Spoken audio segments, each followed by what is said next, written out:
Hello everyone, welcome again. Today we are going to start a new unit that is P block elements. इसमें हम पढ़ेंगे group 15 elements के बारे में, जिसमें हम पढ़ेंगे general introduction, electronic configuration and physical properties of group 15 elements. तो आइए चलते हैं कंप्यूटर स्क्रीन पर। The P block elements. The elements belonging to group 13 to 18th of the periodic table are called P block elements. तो periodic table में group 13 से लेकर 18 तक पी ब्लॉक एलिमेंट्स हैं। और पी ब्लॉक एलिमेंट्स की definition होती है वो एलिमेंट्स जिनमें लास्ट इलेक्ट्रॉन पी सबशेल में एंटर करता है, दैट इज़ पी ऑर्बिटल्स में एंटर करता है। आज हम पढ़ेंगे ग्रुप 15 एलिमेंट्स। तो पार्ट 1 में हमने पढ़ा था ग्रुप 13 और ग्रुप 14 एलिमेंट्स के बारे में। आज हम कंटिन्यू करेंगे ग्रुप 15 एलिमेंट्स के बारे में। सेकेंड पार्ट में group 15 elements contain nitrogen, phosphorus, arsenic, antimony and bismuth.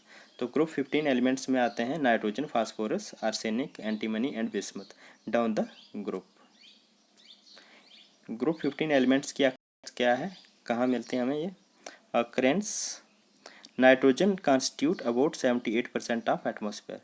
Nitrogen जो है 78% मिलती है एटमॉस्फेयर में। एटमॉस्फेयर के कॉन्स्टिट्यूशन के अकॉर्डिंग 78% जो है नाइट्रोजन है, 21% ऑक्सीजन है और बाकी अदर गैसेस आती हैं।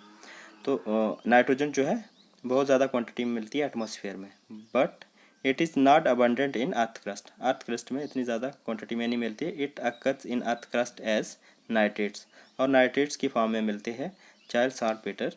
तो नाइट्रेट्स साल्ट जो है नाइट्रोजन के, इनको जो मेटल साल्ट होंगे, नाइट्रेट्स मेटल नाइट्रेट्स जो होंगे उनको बोलते हैं चाइल्ड साल्टपेटर। नेक्स्ट एलिमेंट है phosphorus. Phosphorus occurs as phosphates. Phosphates की फॉर्म में मिलता है नाइट्रेट फास्फोरस। फास्फेट्स जो है फास्फोराइट, फ्लोरोएपिटाइट, हाइड्रोक्सो एपिटाइट और chloro appetite.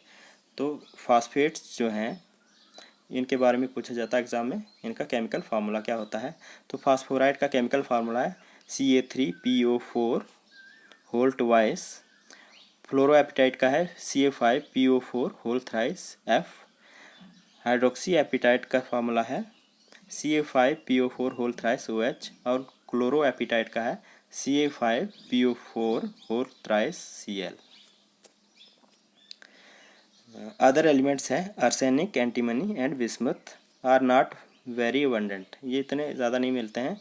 Occurs mainly as sulphides as traces in other ear ores. तो ये ट्रेसेस में मिलते हैं, बहुत कम क्वांटिटी में मिलते हैं एज सल्फाइड, और दूसरी ओर्स के साथ मिलते हैं in the form of sulphides. Next है electronic configuration of group 15 elements.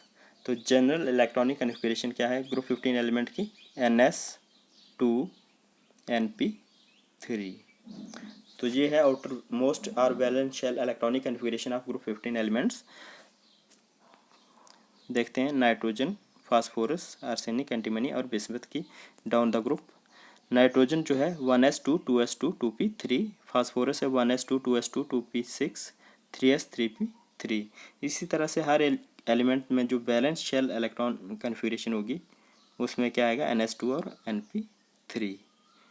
इस तरह से फास्फोरस में 3s 3p है, आर्सेनिक में 4s और 4p3 है, एंटीमनी में 5s2 और 5p3। इसी तरह से बिस्मथ में भी 6s2 और 6p3। मीन्स ग्रुप 15 एलिमेंट की पहचान क्या है, लास्ट जो इलेक्ट्रॉनिक कन्फिग्रेशन आएगी सब शेल की वो p3 होगा। p3 होगा तो वो ग्रुप 15 एलिमेंट होंगे। तो ये थी इलेक्ट्रॉनिक कन्फिग्रेशन।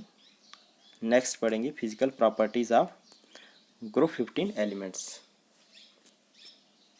ग्रुप 15 एलिमेंट्स में फर्स्ट प्रॉपर्टी है atomic radii. Atomic radius of group 15 element. The atomic radii of group 15 elements increases down the group as the number of shells increases. तो down the group mean nitrogen to bismuth.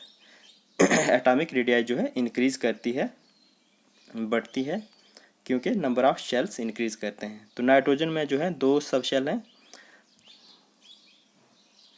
Phosphorus में कितने हैं 3 सब shell होंगे, एक additional shell add होता जाएगा। इसी तरह से आर्सेनिक में 4 शेल्स होंगे। तो इस तरह से साइज बढ़ता जाएगा डाउन द ग्रुप।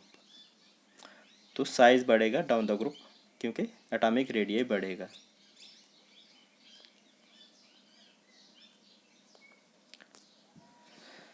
नेक्स्ट है आयनाइजेशन एनर्जी।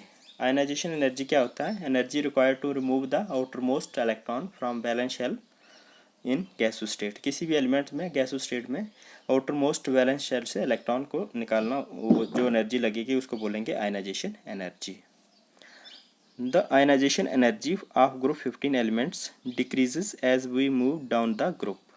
तो आयनाइजेशन एनर्जी ग्रुप 15 एलिमेंट्स की डिक्रीज करती है जब हम डाउन द ग्रुप मूव करते हैं। This is due to increase in atomic size, जो कि हमने पढ़ा एटॉमिक रेडियस में। डाउन द ग्रुप जो है इंक्रीज करते हैं, एटॉमिक रेडियस साइज इंक्रीज करता है, because the distance between nucleus and outermost shell electron increases. तो रीज़न क्या है कि आउटर मोस्ट शेल इलेक्ट्रॉन जो है और न्यूक्लियस के बीच में डिस्टेंस इंक्रीज करता है। न्यूक्लियस जो है पॉजिटिवली चार्ज होता है और इलेक्ट्रॉन जो है नेगेटिवली चार्ज होते हैं। तो जैसे जैसे डिस्टेंस बढ़ेगा न्यूक्लियस और आउटर मोस्ट शेल के बीच में, तो जो न्यूक्लियस है वो पॉजिटिवली चार्ज है और इलेक्ट्रॉन पे नेगेटिव चार्ज है। तो पॉजिटिव नेगेटिव चार्ज जितना ज़्यादा सेपरेट होंगे उनके बीच में अट्रैक्शन उतनी कम रहेगी। तो जो बैलेंस शेल का इलेक्ट्रॉन होगा वो इजीली रिमूव किया जा सकता है, मीन बहुत कम एनर्जी चाहिए होगी उसको रिमूव करने के लिए। तो ionization energy down the group decrease करती है, क्योंकि डिस्टेंस बढ़ता है और पॉजिटिव नेगेटिव चार्ज के बीच में अट्रैक्शन कम हो जाती है डाउन द ग्रुप, इसलिए आयनाइजेशन एनर्जी डिक्रीज करती है down the group. Atomic radius जो है वो इंक्रीज करती है, साइज बढ़ता है, आयनाइजेशन एनर्जी डिक्रीज करती है। तो नेक्स्ट प्रॉपर्टी हम नेक्स्ट वीडियो में पढ़ेंगे, इसी वीडियो को कंटिन्यू करेंगे। उसमें इम्पॉर्टेंट है ऑक्सीडेशन स्टेट, उसको अलग वीडियो से पढ़ेंगे। थैंक्स।